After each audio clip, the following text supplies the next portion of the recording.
You've kind of touched on this, but just wanted to ask directly was how does what's your management style like? How do you motivate and engage your team? Yeah. So I'll paraphrase. I'll build on the culture piece I just mentioned a bit, but a personal mantra I've adopted from a former coworker is I'll be more PC about it than she was, but you can get your stuff done to be miserable, or you can get your stuff done and have fun. And that's really more of the mantra I try to have.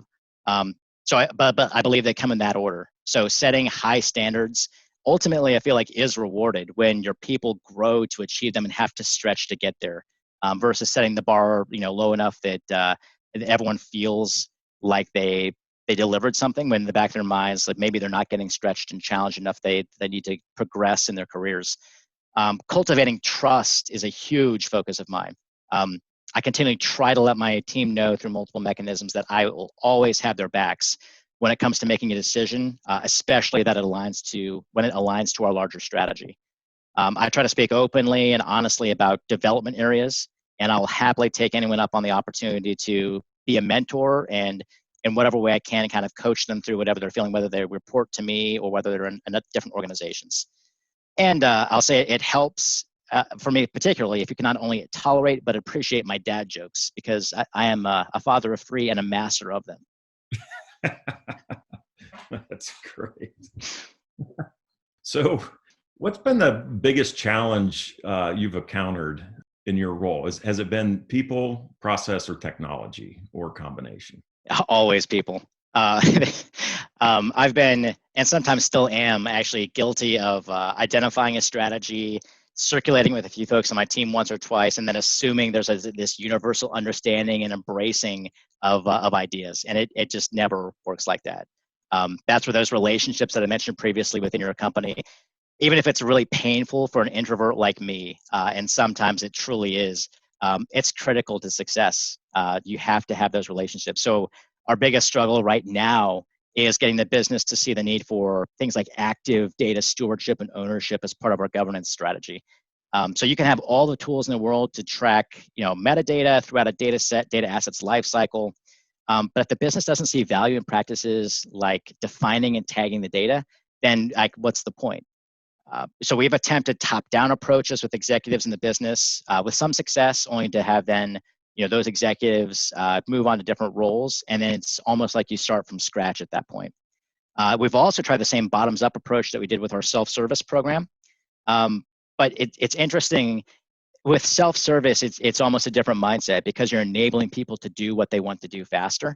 That's not always the case what we're asking with governance. It's not that everyone wants to take the time to describe and define data extremely well. So you're asking folks to do something they might not want to do. And getting over that hump to convince them why it's important, that's what's been most profoundly difficult. So again, I'd be surprised if anyone tells you it's something other than that. I feel like people is where you have the greatest opportunity, but just naturally, that's where you have the greatest struggle. One last question here. You mentioned it earlier about the pandemic and the impact, certainly in your industry. How has it impacted your priorities? Have you had to shift any gears because of this impact? Yeah, not to be cliche, it's probably easier to discuss the priorities that haven't changed since the pandemic hit. And really, aside from keeping security and compliance at the forefront of everything we do, we've had to make major sacrifices in, nearly every key initiative that we're trying to drive across the board. And somehow, mostly because I have a ridiculously talented team, and I'm so fortunate to have them, we've managed to make some major strides in those key areas despite that. And it really has allowed us, I think, at this time to take advantage of, as much as you can say that, the pandemic to reinforce within the business the need for things like operational stability.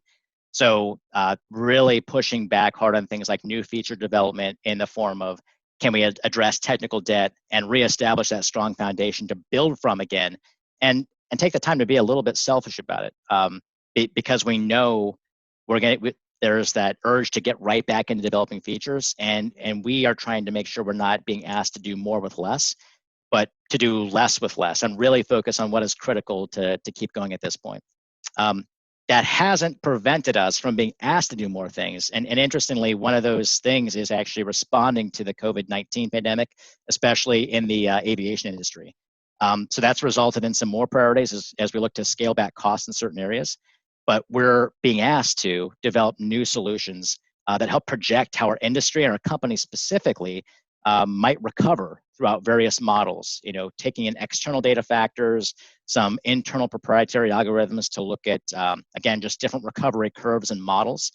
How does passenger spend now reflect to a recovery timeline at some point in the future?